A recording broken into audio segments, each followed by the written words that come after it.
Olá, Jungianos e Jungianas. No primeiro vídeo desta série, eu terminei falando a respeito do avô paterno do Jung. Mas o grande ponto alto, eu acredito que tenha sido aquela visão, onde Jung vê Deus destruindo a igreja.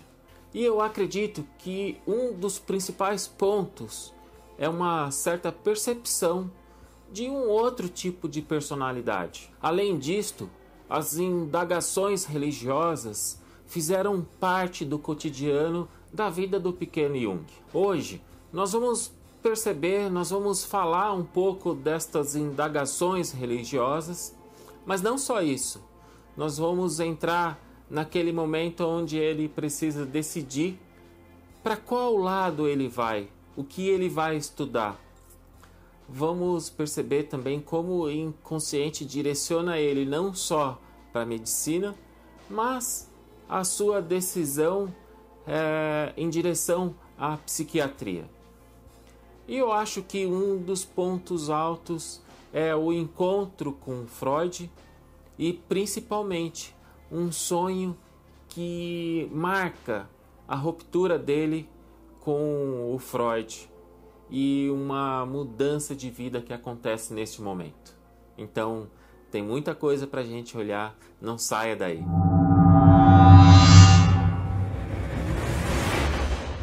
Muito bem, Jungianos e Jungianas, sejam bem-vindos ao canal Conhecendo Jung. Eu espero que você seja um assinante do canal. Se você não é assinante do canal ainda, não tem problema. Sabe o que você faz agora? Clique aí no botão de inscrição. Clique aí também no botão, no sininho de notificação para o YouTube avisar você e embarque com a gente neste eterno mundo do inconsciente. Se você estiver aí acompanhando a estreia deste vídeo, deixe um joinha aí para nós, fala um alô, diga alguma coisa, porque a gente está aqui assistindo junto com vocês. Após o Jung ter se entregue àquela visão, ele avaliou, ele pensou, ou ele intuiu, ou ele entendeu que aquela experiência foi uma experiência divina. E entre muitas indagações, muitas reflexões que ele fez ali, ele passou a questionar a experiência que as pessoas tinham com o divino. Passou a questionar também a experiência religiosa que o pai tinha. Mais tarde, o seu pai começa a dar aula de religião para ele, a fim de prepará-lo para a crisma que estava prestes a acontecer. E nesse momento, é um momento que marcou a vida do Jung, porque ele rompe com a fé que o pai tinha, né? E por que ele rompe? Porque em um dos ensinamentos, quando o pai começa a falar da trindade de Deus, ele passa muito rapidamente por esse assunto e Jung questiona ele. E Jung começa a perguntar, quer saber mais a respeito da trindade. Mas o pai dele vira para ele e fala que, olha, esse é um assunto que nem eu consegui entender muito bem até hoje. Então, vamos passar por ele e vamos seguir. Mas, como era da personalidade do Jung, e aí a gente pode começar a questionar, será que era a personalidade número 1? Ou será que era a personalidade número 2 que empurrava ele em direção a esses questionamentos? O fato é que neste momento Jung começa a sua busca em direção a essas respostas que ele estava buscando. Ele queria entender essa questão da trindade de Deus. Ele queria entender a existência de Deus. Ele queria entender, ou melhor, ele gostaria de ter respostas para a experiência que ele vivenciou. E em busca disto, em busca deste conhecimento, ele mergulhou na biblioteca do pai, ele buscou nos livros de filosofia, ele leu Goethe também, porque havia sido uma sugestão da sua mãe. Então ele falava que a personalidade número 2 da mãe às vezes tinha alguns insights e soltava isso como quem não quer nada. Toda essa possibilidade do estudo só foi possível porque o seu pai foi doutor em filosofia e escritas. Então ele tinha alguns livros ali que possibilitou Jung estudar filosofia, religião e outros assuntos. Talvez ele tenha falado que era uma biblioteca simples, a partir do ponto de vista da biblioteca dele, porque Jung tinha um vasto número de livros, e a gente sabe também que a biblioteca alquímica do Jung é uma das maiores da Europa. Então, a partir daquela experiência que Jung teve com a visão de Deus destruindo a igreja, marcou um momento, marcou um período na vida do Jung que se entregou aos estudos religiosos. Isso foi uma vida toda. E é como eu já falei, esse período é um período que marca Jung e marca a obra toda, porque Jung escreveu muito a respeito da religião, e acho que um dos pontos altos é o livro Respostas a Jó, que eu imagino que ele tenha tentado dar algumas respostas para o pai. Mas vamos avançar um pouco mais, vamos ir em direção à adolescência do Jung, que até esse período sempre foi marcada com a presença da personalidade número 2, e não poderia ser diferente no momento da decisão sobre qual universidade seguir. Então Jung sentia que a personalidade número 2 estava influenciando ele em direção às ciências naturais, à antropologia, à biologia e todos esses assuntos nesta direção. Mesmo assim, ele estava em dúvida sobre o que estudar. Ele chegou a cogitar estudar teologia, mas em uma conversa com o pai vira para ele e fala assim: olha, você pode estudar qualquer coisa que você queira, mas você não vai estudar teologia. Eu acho que o pai fala isso para ele justamente por conta das dúvidas que ele sempre teve, por conta das dúvidas que ele sempre carregou. Talvez o pai do Jung tenha sido uma das vítimas daquele grande devorador dos homens que a mãe do Jung alertava para que ele olhasse para aquela figura. Jung também pensou em estudar filosofia, ele pensou muito a respeito do que ele iria fazer, até que ele teve 2 sonhos que marcou ele nessa decisão. Eu caminhava através de uma floresta sombria ao longo do Reno. Chegando a uma pequena colina, na verdade um túmulo, comecei a cavar. Pouco depois, encontrei com grande espanto ossos de animais pré-históricos. Vivamente interessado, compreendi no mesmo instante que deveria estudar a natureza, o mundo em que vivemos e todas as coisas que nos cercam. No segundo sonho, encontrava-me de novo numa floresta. Havia um córrego e no recanto mais sombrio vi, cercado por espessas brenhas, um açude circular. Na água, emergindo em parte, distingui uma forma singular e muito estranha. Era um animal redondo, multicor e cintilante. composto de numerosas células pequenas, ou de órgãos semelhantes a tentáculos. Era uma radiola gigantesca, de cerca de 1 metro de diâmetro. Pareceu-me extraordinário que essa criatura magnífica tivesse ficado sem nenhum tipo de perigo naquele lugar oculto, sob a água clara e profunda. Isso despertou um desejo intenso de saber. Então acordei com o coração batendo forte. Depois desse sonho, Jung teve o que ele chamou de uma ideia luminosa. Ele pensou, poxa, eu vou estudar medicina. E ele se questiona, fala assim, poxa, por que eu nunca pensei em estudar medicina, já que meu avô também foi médico? Talvez fosse para não repetir os passos do avô, porque Jung ele era autêntico, ele gostava de ser autêntico, então ele não queria repetir ninguém, mas não teve como e ele foi em direção à medicina.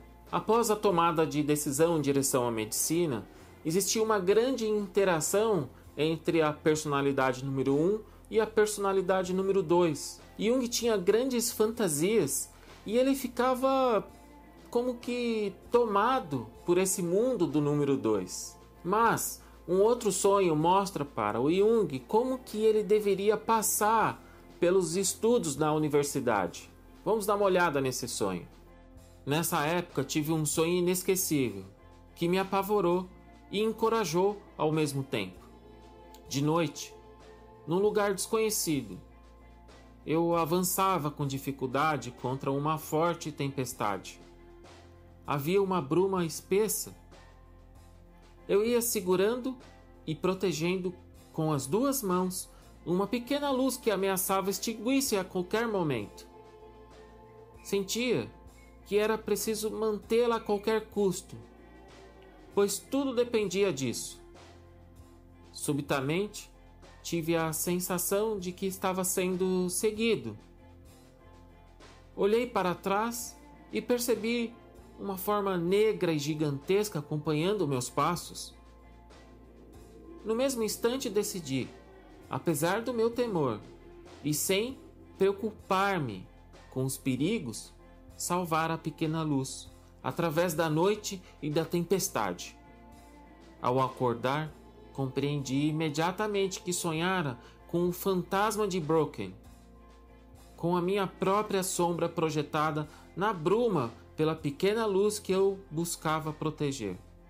Sabia que essa pequena chama era minha consciência e a única luz que possuía.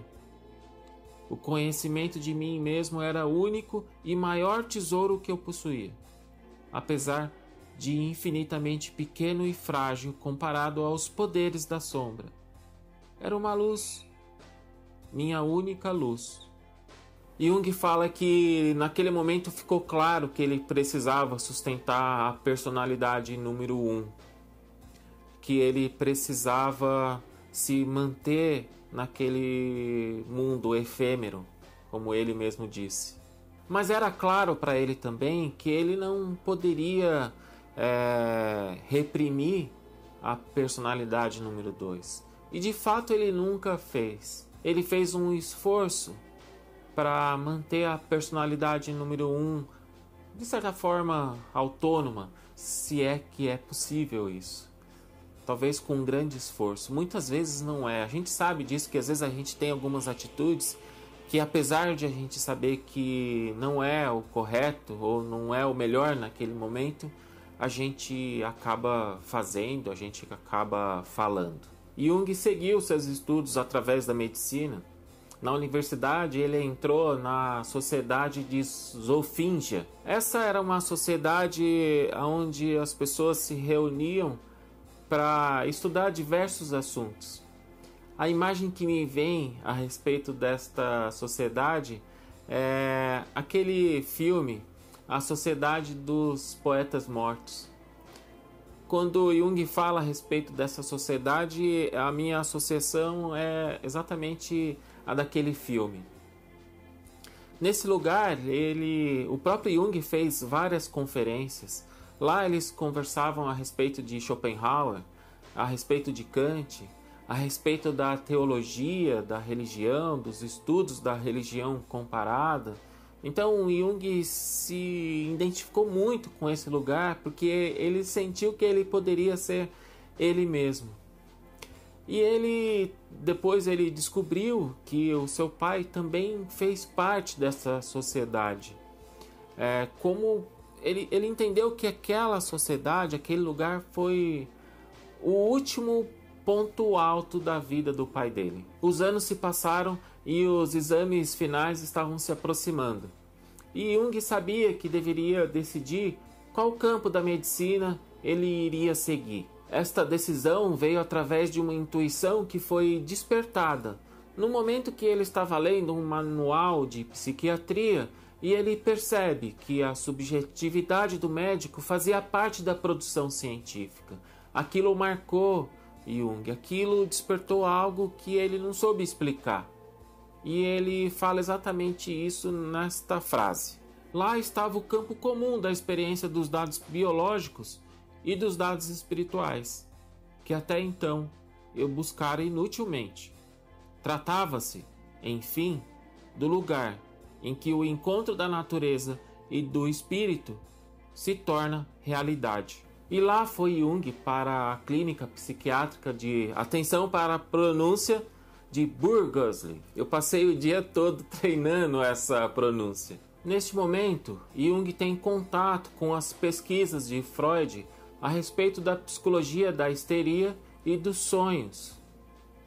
Então, ele começa a ter a experiência dele dentro da psiquiatria através dessas pesquisas também.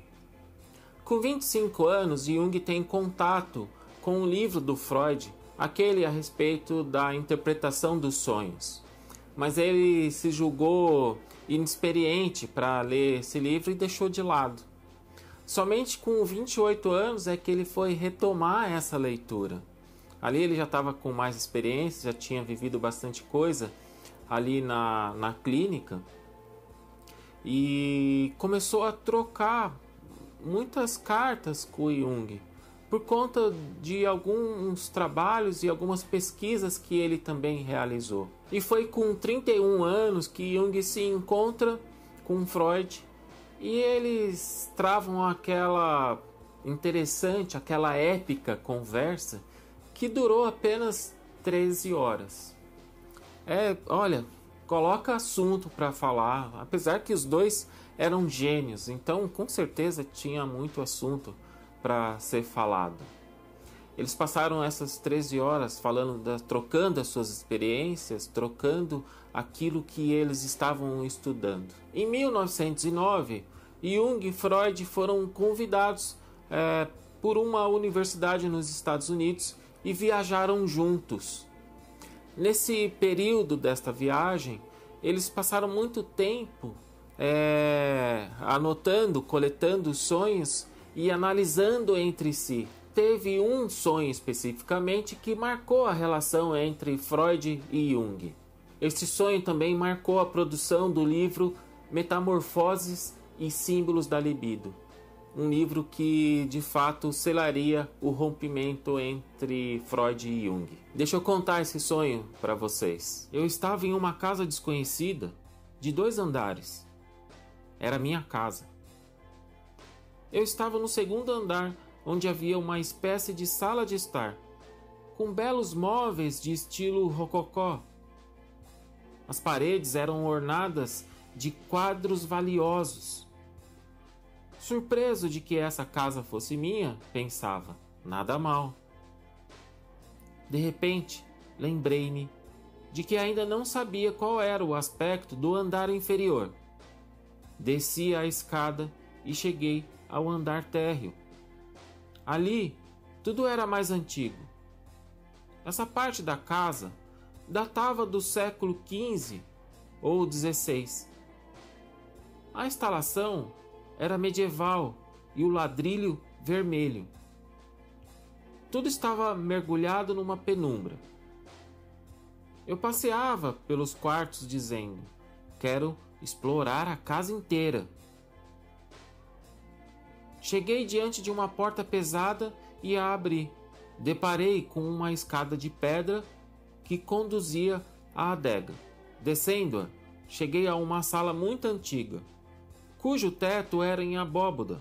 Examinando as paredes, descobri que entre as pedras comuns de que eram feitas, havia camadas de tijolos e pedaços de tijolo na argamassa. Reconheci que essas paredes datavam da época romana. Meu interesse chegara ao máximo. Examinei também o piso recoberto de lajes. Numa delas, descobri uma argola. Puxei-a. A laje deslocou-se e sob ela vi outra escada de degraus estreitos de pedra que desci, chegando enfim a uma gruta baixa e rochosa. Na poeira espessa que recobria o solo havia ossadas, restos de vasos e vestígios de uma civilização primitiva. Descobri 2 crânios humanos, provavelmente muito velhos, já meio desintegrados. Foi justamente por conta deste sonho que Jung percebeu que haviam camadas muito mais profundas no inconsciente. Quando ele volta da viagem dos Estados Unidos, ele resgata um antigo gosto dele pela arqueologia e começa a estudar a arqueologia, algo que o leva a conhecer a mitologia dos povos antigos. Todo esse material colaborou para o desenvolvimento do livro, mas havia um outro material de um livro que foi publicado naquela época que trazia algumas fantasias de uma americana conhecida como Miss Miller. E assim, com estas fantasias, mais o material que ele havia estudado, nasceu os Símbolos da Transformação, que é o volume 5. E novamente, num momento muito importante da vida do Jung, chega um sonho para ele que marca de fato essa ruptura. Eu estava em uma região montanhosa, nas proximidades da fronteira austro-helvécia. Era quase noite. Vi um homem de certa idade trajando um uniforme de fiscal da alfândega da monarquia imperial e real. Um pouco curvo, passou perto de mim sem me dar atenção. Outras pessoas também estavam lá, e através delas vinha a saber que esse velho não era real, mas somente o espírito de um empregado da alfândega morto havia alguns anos. É um desses homens que não podem morrer, disse alguém. Em seguida, Jung teve mais 2 sonhos logo após este, e que ficou muito marcante para ele, porque de fato marcava essa ruptura. Principalmente uma outra questão que foi a percepção dele da resistência de terminar o livro, e justamente em um capítulo que se chamava O Sacrifício. Ele percebe que na verdade ele precisaria sacrificar essa relação que ele tinha com Freud. O livro foi publicado e de fato eles romperam. E assim nós vamos terminando este segundo vídeo com uma grande percepção. O quanto Jung se abria para as coisas do inconsciente. O quanto ele levava a sério o seu inconsciente e todo esse material que ia surgindo através dos seus sonhos. Ele passou uma vida toda tentando demonstrar exatamente isso. A importância de a gente poder se abrir para o inconsciente. A importância que tem o trabalho de se tentar entender o que o inconsciente quer nos dizer, seja no trabalho com sonhos, seja nos desenhos, seja na imaginação ativa, seja de que forma for. Mas se a gente coloca um esforço nesta produção, onde a consciência e o inconsciente podem trabalhar junto, a gente pode ter muitos frutos, a gente pode de fato se desenvolver de uma forma muito mais rica, tá certo? Então eu vou terminando esta segunda parte, vou terminando este segundo vídeo e eu espero você no terceiro e último vídeo desta série, tá? Um grande abraço e até semana que vem. Não se esqueça.